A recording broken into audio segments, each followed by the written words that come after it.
by unscrupulous tradesmen. But what happens when the client refuses to do the right thing by the hired help? Well, in the case you're about to see, the tradesman decided to hit back. Frank Pangallo has a story.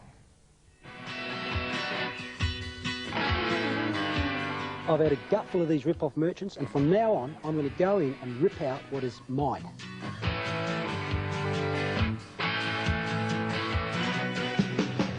Yeah, I'm just sick and tired of getting ripped off by the consumers that we do work for. Why? How can you sell her car? How can you sit here? You've had her money for 3 months. How can you sit here? Get that out of my face. Hey, right? hang on, don't We often bring you stories about consumers being ripped off by shonky businesses.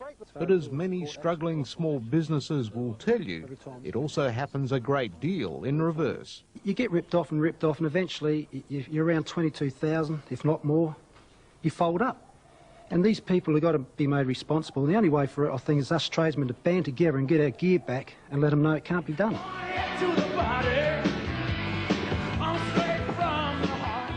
Take Mike Wadey. He's fed up losing time chasing people for money he's owed for work. He's now reached the end of his tether because the owner of this house failed to come good with $2,200 for landscaping her garden. She started paying first cash, and always led us to believe that payment would be paid in full after the job was done. Of course it wasn't, and that's why we owe now. The ones that all going out. Gilbert Spiller of Spiller's Nurseries is in the same leaky boat. We have gone bending over backwards to make this customer happy and to please her. In fact, I can show you the documentation. I gave her $75 worth of plants free of charge. The client just has no intentions of paying.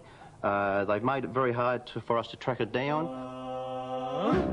Well, as you can see, Frank, our company, Master Paving, we've supplied all the Boral pavers here, the garden wall and the garden edging over there.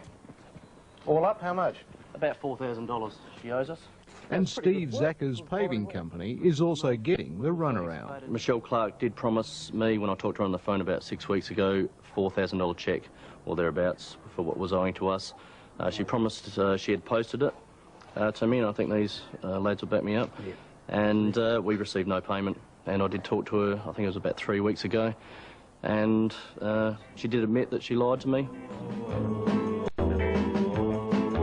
All up, there's more than $10,000 in improvements still to be paid by Michelle Clark, who authorised all the work. All words that she says can be taken with a pinch of salt, and which means she's very untruthful.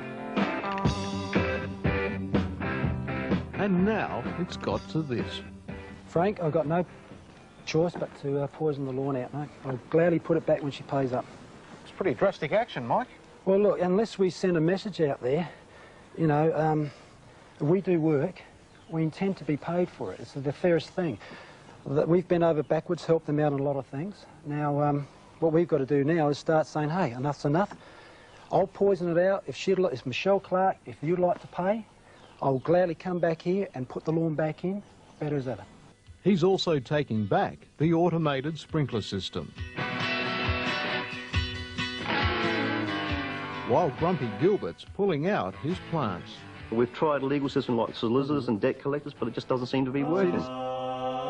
What's the situation with the pavers? You'd like to take them, but... We'd like to take them, but court action is pending through our solicitors, and obviously the pavers are not new anymore, so the seconds, we're going to lose out on that. We've got a lot of work to do. It won't end there. There's more to come out. Kitchen appliances and $1,500 worth of kitchen cabinets. The problem is, nobody can find Michelle Clark. She sold the house to her husband, and he can't be found either. When the consumers do the wrong, it's up to us really to go right it, because you go through the legal system, you do come up against a brick wall. It's constantly in your face, and it costs an arm and a leg to do it. So you're no better off. In fact, you're worse off.